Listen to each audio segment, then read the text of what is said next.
I'm Pastor Chavaleh, and it's my joy to welcome you virtually to Mount Cross this morning. I have some thoughts about Psalm 77 today, and it should be in the comment section of our live stream if you'd like to read along. But you can also grab a Bible near you if you have one, or get an online version. It's Psalm 77, and I'll read it in a moment. But first, I want to introduce you to some thoughts that Eugene Peterson had in his book on how the Psalms summon us from self into community. It's a book called Where Your Treasure Is, and I strongly recommend it. Eugene Peterson is a longtime pastor and also the translator of the Message Bible. And he writes this in that book: pity is one of the noblest emotions available to human beings. Self-pity is possibly the most ignoble. Pity is the capacity to enter into the pain of another in order to do something about it. Self-pity is an incapacity, a crippling emotional disease that severely distorts our perception of reality. Pity discovers the need in others for love and healing, and then fashions speech and action that bring strength. Self-pity reduces the universe to a personal wound that is displayed as proof of significance. Pity is adrenaline for acts of mercy. Self-pity is a narcotic that leaves its addicts wasted and derelict. Never one to mince words, Pastor Eugene Peterson. Martin Luther had another word for this. In Latin, he called that self-pity idea incurvatus se. This is translated in his works as inward turn. But the Latin can also be translated, maybe less efficiently, as curving in on oneself. So let's turn now to Psalm 77. I cry aloud to God that he may hear me. In the day of my trouble, I seek the Lord. In the night, my hand is stretched out without wearying. My soul refuses to be comforted. I think of God and I moan. I meditate and my spirit faints. You keep my eyelids from closing. I am so troubled that I cannot speak. I consider the days of old and remember the years of long ago. I commune with my heart in the night. I meditate and search my spirit. Will the Lord spurn forever and never again be favorable? Has his steadfast love ceased forever? Are his promises at an end for all time? Has God forgotten to be gracious? Has he in anger shut up his compassion? And I say, it is my grief that the right hand of the Lord Most High has changed. I will call to mind the deeds of the Lord. I will remember your wonders of old. I will meditate on all your work and muse on your mighty deeds. Your way, O God, is holy. What God is so great as our God? You are the God who works wonders. You have displayed your might among the peoples. With your strong arm, you redeemed your people, the descendants of Jacob and Joseph. When the waters saw you, O God, when the waters saw you, they were afraid. The very deep trembled. The clouds poured out water. The skies thundered. Your arrows flashed on every side. The crash of your thunder was in the whirlwind. Your lightnings lit up the world. The earth trembled and shook. Your way was through the sea, your path through the mighty waters, yet your footprints were unseen. You led your people like a flock by the hand of Moses and Aaron. It almost seems like two psalms, doesn't it? In the beginning of this psalm, we can really see curving in on oneself. This person is having a moment, and no judgment. We all have moments. My favorite example is, I commune with my heart in the night. What better image of incurvatus se, curving in, than communing with one's own heart? The very word communing with implies that there need to be others.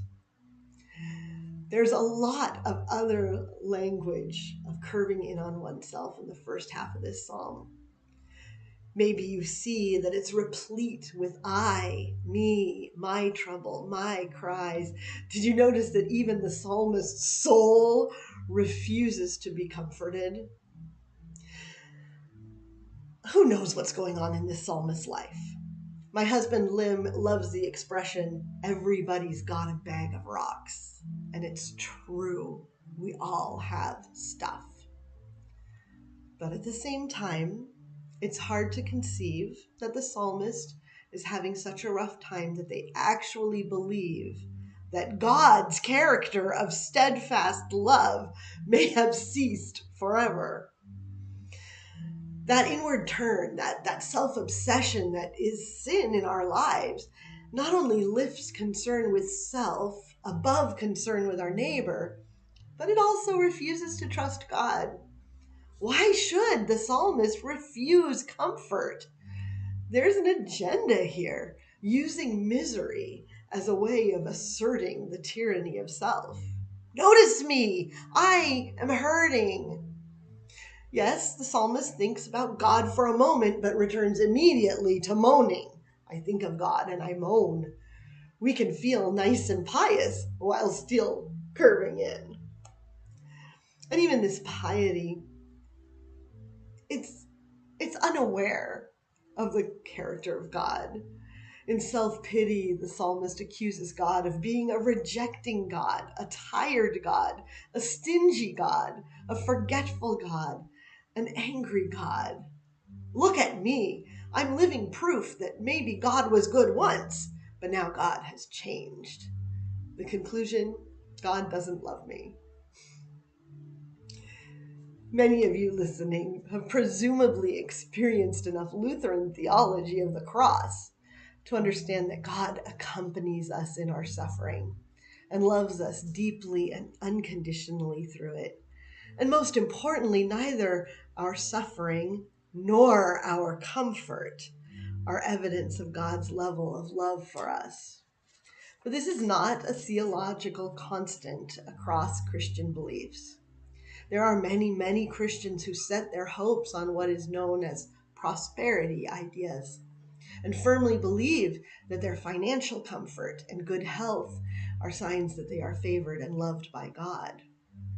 Maybe this is great when things are good. Look how much God loves me. But I've seen individuals deeply struggle with a crisis of faith when financial or health troubles come. And one or the other is bound to in this life, right? I would argue that this prosperity theology is covered up in a curve towards self, thinking that God's favor or lack of it is all about me. So where's the good news in this psalm? Well, there's an abrupt shift of mood and subject matter for the second half of the psalm, just whiplash. Have you ever experienced that? A moment where you brought your honest laments to God, and then suddenly you find yourself praying a prayer of gratitude and thanksgiving? The pivot happens not just with the verbs call to mind, remember, meditate, and muse, because there has been no shortage of introspection so far.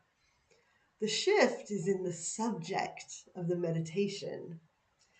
The psalmist turns back out and begins to contemplate God, the only person who can save us from the inexorableness of the curve inward. The psalmist and their life have been turned in and disordered. And the recovery of order begins with the verbal act of naming God. That restores the psalmist's orientation. And that shift is desperately important. It is through an encounter with the living God that we are reoriented. And for the psalmist, fully engaged in a pre-Christ covenant and relationship, this is enough. But we are new covenant people. In the Gospel of Mark, chapter 12, Jesus tells us that the greatest commandment is to love the Lord our God with all our heart, soul, mind, and strength. This would have been completely familiar to the psalmist, but Jesus takes it a step further. He reminds us in that to love our neighbors as ourselves. And then in John 13:34, Jesus tells us that he's giving those who follow him a whole new commandment. Love one another as I have loved you. The psalmist's relationship with God is vertical, and they have shown us a beautiful example of a reorientation toward God. But as a new covenant people, our relationship with God is horizontal. When we orient ourselves out of inward curve, we orient ourselves toward Christ in our neighbor. We love and serve God through loving and serving those who God loves. And those are the people in need that confront us every day. So I wonder, has your focus ever been shifted like that? Have you had an event that shifted your focus out of yourself? Or an encounter with God that did the same? Can you think of ways that a vertical focus can sometimes become a curve inward instead of an example of living for the benefit of others? I love this psalm, and I love how it really does turn toward good news. It's honest about our lament.